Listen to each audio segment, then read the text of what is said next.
Bismillahirrahmanirrahim. Assalamualaikum warahmatullahi wabarakatuh. Marhaban ya Ramadan.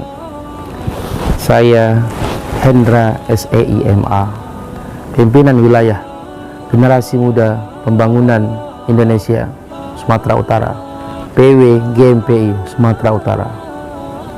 Mari kita sambut bulan Ramadan, panggilan Allah ini untuk merasakan apa yang dirasakan saudara-saudara kita yang duafa.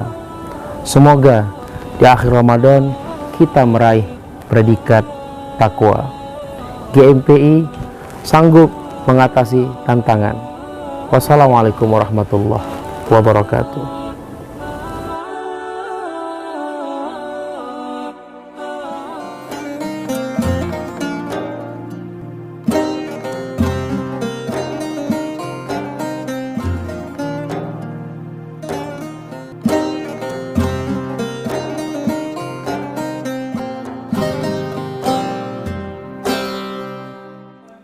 Bismillahirrahmanirrahim. Assalamualaikum warahmatullahi wabarakatuh. Sahabat GMPI, apa kabar? Terima kasih masih bersama kami di GMPI YouTube channel.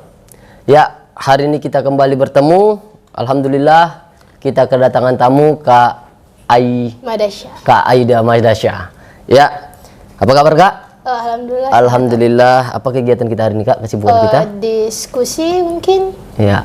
Oke, baik, terima kasih. Hari ini kita kembali berdiskusi ringan, berdiskusi kecil bersama Kak Asya. Mungkin dalam tema adab anak terhadap orang tua. Baik, Kak Asya, ya, Kak Asya aja lebih enak ya memanggilnya ya. Aja. Aktivitas sekarang ini kita apa Kak? Lagi kesibukan apa gitu? Kesibukan aku ya belajar ya. Belajar ya? Belajar. Ya kegiatan sehari-hari, nengok adik mungkin, menghadapi ujian-ujian lah ya, ujian yang banyak numpuk, hadapin tugas karena daring ya, karena orang tua juga lagi sibuk, jadi bantu-bantu orang tua lah ya untuk jaga-jaga adik ya. Ya baik Kak, bagaimana pandangan Kakak hari ini kok lagi ada lagi viral-viralnya nih Kak, terkait dengan seorang anak yang sedang memukul orang tuanya, viral tiba-tiba, kemudian netizen juga langsung nyambar-nyambar, kemudian cakap-cakap yang nggak baik gitu kira-kira. Bagaimana pandangan Kakak tentang terkait dengan hal yang baru viral ini? Kalau pendapat aku ya, emang sekarang lagi banyak yang viral. Salah satunya aja kita ambil kemarin aku baru lihat di IGS kan, Instagram Story. Dia ada masalah sama ayahnya, dibuat di foto terus di-upload sama dia di. Iya, dia yang cekek ya, dia yang cekek ya gitu. Ayahnya yang cekek ya. Lagi gini, terus dia ngefoto gini. Terus dia ngebuatkan statementnya seolah-olah ayahnya itu nyekek dia. Iya. Padahal kenyataannya adiknya buka suara kan. Kalau ayahnya ini hanya karena si anak ingin viral ini Kak ya? Enggak, si anaknya ini mabuk. Oh mabuk. Mau disadarin sama ayahnya itu tuh nggak bagus. Tapi dia tetap ngelawan, dia mau bebas karena usianya udah 17. Iya. Terus ada juga yang dia mau viral, dia buka aurat. Sampai yang ngelakuin hal yang bebas kali gitu kan, sampai orang tuanya udah ngingetin, tapi dia ya udah dianggap angin lalu aja gitu, nggak dipeduliin sama dia. Menurut Kakak kira-kira nih kita berbicara terus terkait dengan pandangan netizen gitu. Nah kira-kira pandangan netizen apa yang harus disikapi terkait dengan memang setelah adiknya mengklarifikasi bahwasanya itu adalah mainan settingan dari si anak, kira-kira apa pandangan netizen terkait itu gitu? Mungkin awalnya pandangan netizen itu emang banyak yang nggak percaya karena sebelumnya dia ngupload keluarganya harmonis. Nggak ada kayak gitu. Terus setelah adiknya speak up, ya udah mereka tahu kan kebenarannya. Ya pada ngingetin ke si cewek ini, orang tuamu itu baik loh gitu. Dia tuh ngingetin yang bagus loh. Masa yang ngelawan kan berarti dianya. Ya seharusnya itu nggak terjadi gitu. Artinya memang juga netizen juga harus menyikapinya harus diteliti dulu gitu Kak ya. Gitu. Kemudian ini bijak berpendapat lah. Kira-kira menurut kakak, bagaimana sih sikap seorang anak itu, sikap seorang anak terhadap orang tuanya gitu? Misal orang tuanya itu terlalu menekan, hei kamu harus ke sana, hei kamu harus begini, harus begitu, harus begini, harus begitu. Kira-kira sikap seorang anak itu gimana sih gitu? Kalau menurut aku untuk sikap seorang anak ya, kalau emang selagi bagus untuk diri kita, ya mungkin ikutin. Tapi kalau misalnya berselimpang, nggak pas, mungkin bisa diomongin gitu, biar kita nyari titik tengahnya. Komunikasi dalam keluarga itu penting. Jadi harus ada komunikasi biar enggak terjadi permasalahan antar keluarga kan. Karena gimana ya, emang komunikasi itu sepenting itu gitu dampaknya. Biar nggak terjadi perpecahan. Udah gitu ya, mungkin itu aja pendapat aku. Jadi harus berkomunikasi baik dengan orang tua gitu. Berarti seorang anak juga harus memilah apa yang diperintahkan oleh orang tua begitu. Nah, mungkin tidak kalau seorang anak itu harus melawan orang tuanya hanya karena sikap orang tuanya itu perintah dari orang tuanya itu tidak pas dengan si anak. Misal dia ingin, kan sering ini, kamu harus jadi polisi gitu kata ayahnya kan. Kamu harus jadi ustadz gitu. Sementara si anak itu kemampuannya bukan di situ. Kira-kira bagaimana cara seorang anak menyikapi itu? Kalau menurut aku buat dia melawan mungkin enggak, lebih ke ya itu tadi bicara. Ya udah omongin aja ke orang tuanya, "Pa, Ma, aku tuh nggak mau kayak gini, potensi aku nggak di sini. Kan yang ngadepin itu aku. Yang seterusnya akan menjalani itu aku, bukan kalian," gitu kan. Karena emang apa yang udah kita jalanin itu terus yang bakal kita lewatin kan. Kalau emang itu nggak suka sama dia, dipaksa ya nggak bakal berhasil juga gitu. Jadi ya gimana, ya udah biarin aja anaknya ngambil keputusan dia. Iya, kalau emang itu cita-cita dia ya udah biarin, ya didukung sama orang tuanya. Orang tua juga harus ngedengerin pendapat anaknya. Jangan anak doang yang ngedenger pendapat orang tuanya. Berarti anak itu memang harus dianya meyakinkan orang tuanya dengan perbuatan-perbuatannya bahwasanya memang kemampuan dia di sini kira-kira. Seharusnya seorang anak seperti itu menghadapin jika orang tua itu terlalu otoriter kira-kira begitu. Nah, kalau anggapan kakak tentang orang tua yang seperti itu gimana? Ya buat orang tua yang kayak gitu lebih bagus ditanya dulu apa mau anaknya. Ditanya dulu, kamu maunya apa yang kamu mau sebenarnya, biar kami tuh paham gitu.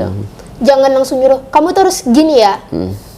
Papa tuh mau kamu gini, mama tuh mau kamu gini. Yang ada si anak itu makin melawan, dia mungkin ikutin sama dia. Sebagian orang ada yang ngikutin, tapi kan akhirnya dia yang tersiksa. Gitu ya? Iya. Karena terlalu banyak beban yang dititipin ke anak sama orang tuanya gitu. Terus ya lebih bagus ya didengerin si anaknya enjoy ngejalanin apa pilihan dia. Kan emang ada hasilnya. Udah gitu kalau emang udah didukung sama orang tua, kalian tuh harus bener-bener nunjukin gitu kemampuannya. Jangan sia-siain. Karena jarang ada orang tua harus betul-betul ditunjukkan kepada orang tua bahwasanya kemampuan kita di sini gitu ya. Jangan disia-siain karena ya beruntung dapat orang tua yang mau ngedengerin pendapat kita kan. Kalau apa ya udah mau gimana. Kalau kamu dapat orang tua yang harus kayak gini itu tuh nggak enak gitu. Berarti selagi kita memiliki orang tua yang mau mendengarkan suara kita, maka seharusnya lah kita memperjuangkan betul-betul kemauan orang tua. Bagaimana kita menunjukkan kepada orang tua bahwasanya ini loh letak kemampuan kita. Kira-kira begitu kak ya. Gitu. Kemudian kak, sekarang ini kan lagi musim nih tawuran-tawuran di sekolah, kemudian minuman-minuman keras, para pelajar lagi masa-masa puber-pubernya gitu. Nah, kan banyak kekhawatiran orang tua terkait itu, sehingga orang tua itu, kamu jangan begini, kamu harusnya begini, kamu harusnya pulang jam segini. Kira-kira cara anak untuk meyakinkan orang tuanya bahwasanya, Pak, percaya dong sepenuhnya sama aku gitu, aku akan menjaga kepercayaanmu. Kira-kira bagaimana gitu? Kalau dari akunya banyak, dari teman-teman aku juga banyak kayak gitu kan. Jadi tawuran itu tuh nggak bagus. Tawuran itu nggak bagus, kalian tuh masih pelajar. Seharusnya ya udah nunjukin sisi pelajarnya.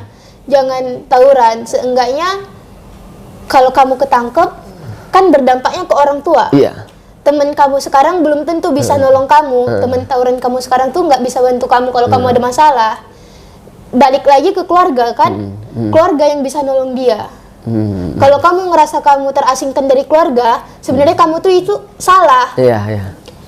Permasalahan kamu sama teman pun nanti bakal balik ke keluarga kan, Om. Terus buat minum-minuman keras. Mungkin puber, dia mencari kebebasan, nyari jati diri. Ya, biasanya anak-anak broken home kalau istilah sekarang ya, anak-anak broken home gitu, orang tua jauh gitu. Terus mereka mencari jati diri gitu. Mencari jati diri, mungkin aku rasa mereka nyari jati diri, tapi ya jangan ke arah yang salah. Arah yang negatif ya. Gitu. Karena pada akhirnya mereka bakal nyesel di kemudian hari. Ya. Baik Kak, tadi kan kita sudah berbicara tentang sikap seorang anak harusnya bagaimana ke orang tua juga harus memberikan komunikasi yang baik terhadap anak gitu. Terus bagaimana dengan lingkungan sekolah yang hari ini orang tua sulit percaya dengan keadaan-keadaan sekarang ini? Apa sih sebenarnya sikap kita kepada orang tua agar orang tua itu sebenarnya percaya kepada kita sepenuhnya bahwasanya kita berjalan di jalan yang positif gitu kira? Oh, itu gimana ya? Orang tua itu ya harus percaya ke anaknya. Kalau dia nggak percaya sama anaknya, ya orang lain juga nggak bakal percaya sama anaknya gitu kan. Ya dikasih kepercayaan ke anaknya, mungkin ya orang tua banyak yang nggak mau anaknya ke jalan yang salah, makanya dibatasi. Tapi terlalu mengekang anak juga bakal ngebuat dia stres sendiri, makin mau bebas gitu kan. Kebanyakan dari yang aku lihat ya, kalau orang tuanya itu ngebebasin, anaknya tahu diri. Tapi dari orang tua yang ngekang, anaknya malah yang mau bebas terus. Jadi seakan-akan dia tertekan gitu. Iya, dia tertekan terus dia mau bebas, dilakuin dia semuanya. Sementara teman-teman dia semuanya pada bebas, dia lihat gitu ya. Makanya itu, kalau dia dikasih kebebasan, mungkin dikasih kebebasan sedikit ya, tahu pergaulan, ya mungkin dia nggak bakal ngelakuin hal-hal yang wow gitu kan. Ya menurut aku emang orang tua tuh harus percaya. Dia mau nggak mau harus percaya ke anaknya. Kalau dia nggak ngasih percaya ke anaknya, balik lagi kan siapa yang mau percaya. Kalau dulu kan Kak pernah dengar ceritanya begini, seorang orang tua itu mengajarkan anaknya untuk bercerita. Jadi seakan-akan seorang anak pulang dari sekolah, ya tadi saya baru gini Pak, saya baru tadi begini dari sekolah begini. Kira-kira itu perlu nggak untuk membangun komunikasi baik? Itu perlu. Dan buat orang tua juga, kalau anak lagi kayak gitu didengerin. Kalau misalnya orang tua lagi main handphone nih, terus anaknya ngomong, jangan, bentar, papa lagi kerja. Bentar, mama lagi sibuk. Jangan gitu. Ntar si anaknya itu jadi berkecil hati. Terus dia mikir, ngapain aku cerita lagi? Orang tua aku nggak peduli kok sama aku. Macam yang di iklan-iklan itu Kak ya. Pak, ma, aku di sini gitu ya Kak ya. Terus kan orang tuanya nggak peduli itu kan. Terus dia jadi minder ya. Alhasil kan dia mendem semua masalahnya sendiri. Dia nggak cerita ke temennya juga. Ya itu yang buat dia ngerasa sendiri nggak punya siapa-siapa. Nggak punya siapa-siapa ya. Jadi itu terasingkan oleh benda-benda yang sekarang ini Kak ya. Iya. Baik, mungkin kalaulah seorang anak itu melanggar sesuatu, apa sebenarnya yang harus dilakukan? Apakah harus menganggap seorang ayah itu langsung memberi hukuman atau mendengarkan dulu? Biasanya kan ketika anaknya salah, kamu memang nggak bisa dibilangi gitu. Biasanya kan banyak orang tua gitu. Seharusnya apa sih yang dilakukan orang tua? Apakah mendengarkan dulu cerita si anak gitu? Orang tua itu harus dengerin cerita anak dulu ya Om, karena dari pandangan orang tua sama anak itu mungkin berbeda. Jadi dengerin dulu penjelasan dari sisi si anaknya. Kalau emang yang dilakuin dia itu benar-benar, dia udah dengerin dulu. Kalau emang benar ya udah jangan dimarahin, mungkin lebih ke nasehatin aja, dikasih edukasi lah, biar dia paham gitu. Biar dia paham ya Kak. Kalau dia dimarahin dia juga makin ngedrop ya. Udah dia salah, tiba-tiba dimarahin lagi, wah mentalnya makin jatuh gitu Kak. Dia nggak punya siapa-siapa mendukung dia gitu. Begitu Kak ya. Jadi anak itu memang harus diberi semangat terus ya. Kalau dia salah diingatkan baik-baik, didengarkan dulu sebenarnya kenapa dia berbuat salah, begitu Kak ya. Iya. Baik, sahabat GMPI dimanapun Anda berada, diskusi kita mungkin sangat menarik hari ini. Ya Kak, untuk terakhir mungkin Kak ya, saya mau coba ambil apa sih kesimpulan dari diskusi kita hari ini Kak? Apa sih sebenarnya harus yang dilakukan seorang anak kepada orang tuanya? Apa sih yang harus dilakukan orang tua kepada anaknya? Seharusnya sikap anak itu seperti apa sih gitu? Apa sih kesimpulannya? Gitu? Ya, kesimpulan yang bisa kita ambil ya, anak itu harus ngedengerin apa orang tua selagi itu benar. Kalau itu berbeda sama pendapat kamu, coba ceritain ke orang tuanya, jelasin. jelasin pendapat kamu, terus dengerin juga pendapat orang tua kamu, cari sisi tengahnya. Cari sisi tengah. Iya, bukan malah berantem sama orang tuanya. Terus orang tua juga harus ngertilah apa yang dirasain sama anaknya, jangan mau dimengerti aja gitu kan.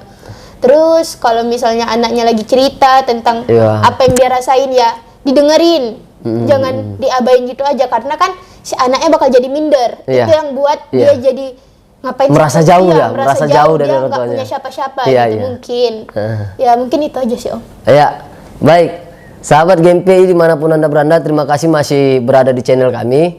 Baik, kesimpulan daripada diskusi kita pagi ini bersama Kak Ida, terima kasih bahwa anak tetaplah seorang anak, maka tunjukkan prestasi, beritahukan kepada orang tua bahwasanya kemampuan kita di sini, berdiskusilah dengan baik, juga kepada kedua orang tua agar memberi kepercayaan sepenuhnya kepada seorang anak dan nasihatilah dia dengan baik, kemudian berkomunikasilah kepada anak dengan baik.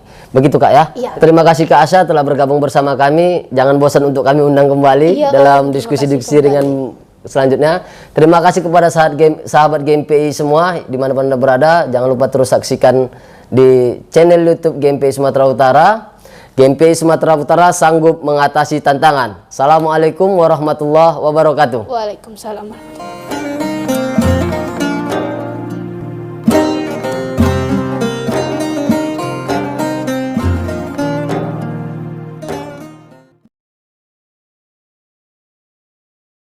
Bismillahirrahmanirrahim. Assalamualaikum warahmatullahi wabarakatuh. Alhamdulillah, seharian kita sudah melaksanakan ibadah puasa Ramadan. Tibalah saatnya kita untuk berbuka. Semoga puasa kita pada hari ini diterima Allah Subhanahu wa taala dan menjadikan kita insan yang bertakwa. Amin ya rabbal alamin. GMPI sanggup mengatasi tantangan. Jalan pulang menuju Ka'bah. Wassalamualaikum warahmatullahi wabarakatuh.